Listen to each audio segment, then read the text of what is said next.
The popularity of so many true crime shows, Fox 11 is digging into our archives for an exclusive look back at Southern California crimes that continue to fascinate so many of us. Gina Silva spoke to the retired LAPD detective who investigated the case of rapper Tupac Shakur for tonight's Fox 11 True Crime Files. Even in death, Tupac Shakur is one of the best-selling music artists of all time. 75 million albums sold worldwide. On September 7th, 1996, the 25-year-old rapper was gunned down in Las Vegas. This is footage from our True Crime Files. Shakur was shot 4 times in a drive-by shooting.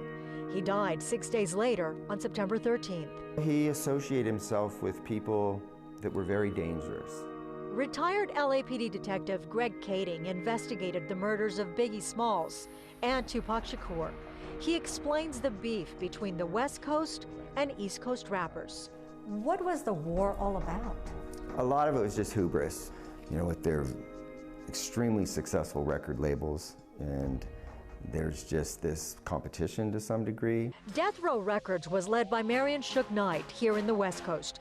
Bad Boy Records by Sean Combs in the East Coast. Kading says the war between the two camps went from trash talk to murder real fast. The violence between behind the conflict all started in Atlanta when one of Suge Knight's bodyguards was shot and killed by one of Puffy Combs' bodyguards. Another dangerous conflict involved a death row chain like this one. Shakur wore it on several of his album covers. And they were kind of coveted. And from the rival gang, they're like, oh, we're just gonna go steal those things from those guys. So this was just the nonsense going on the street. On the night Tupac was shot in Las Vegas, he was captured on security video walking through the MGM lobby with his entourage. Suddenly, they all start attacking a man, later identified as Orlando Anderson. Kading says a few months earlier, Anderson had tried to snatch a death row chain from Shakur's friend. Tupac takes it upon himself to run over and sucker punch Orlando, and that puts into motion the effort to kill Tupac and Suge. Shortly after 11 p.m., Kading says Anderson and his crew exacted their revenge. Like, there they are right there. They flip a U-turn, they pull up alongside the BMW that Suge's driving.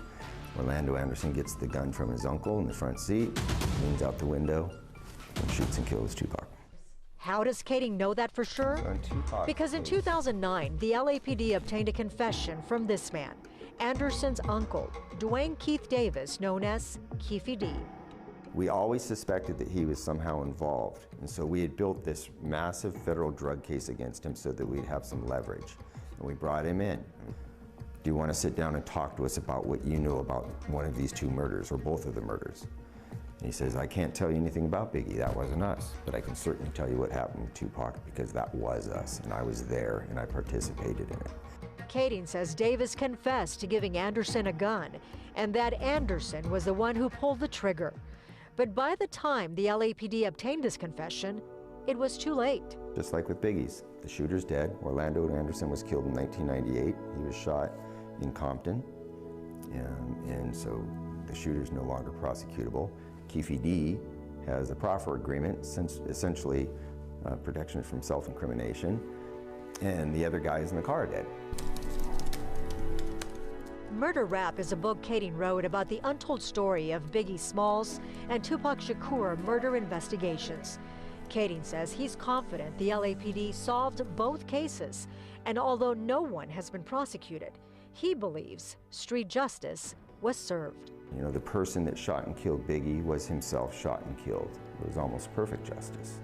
The guy that shot and killed Tupac Shakur was himself gunned down in the street in the same violent way that he exacted upon Tupac. So there's like this divine justice issue. The LAPD declined to comment on this story, stating that this is still an open case and therefore they cannot talk about it. It's the same thing they told us about the Biggie Smalls case. Alex, Christine? So clearly he's gotten a lot of attention for this. Is this sort of the widely shared belief? Are there other theories out there as well, Gina? There are a lot of other theories, but this one has gotten a lot of traction. And again, the reason why the LAPD hasn't closed this case, only they can say why. The speculation is that, you know, as you may remember, the LAPD was involved in a lawsuit, and so it could be political. We don't know, and the LAPD isn't talking about either case. All right, Gina, thank you. You know, in a bizarre Southern California type of story, I was just telling you that one time at a mall, Orlando came up and introduced himself to me when I was on a story. It's amazing all these years later how popular Tupac remains. Yeah. All these years later. And the music as well. Yeah. All right. By the way, we want to let you know, be sure to scan the QR code there on the bottom of your screen. Just like you go to a restaurant these days, you get out your phone, you bring it up, take a photo of this, and it'll get you more information about the Fox LA True Crime Files.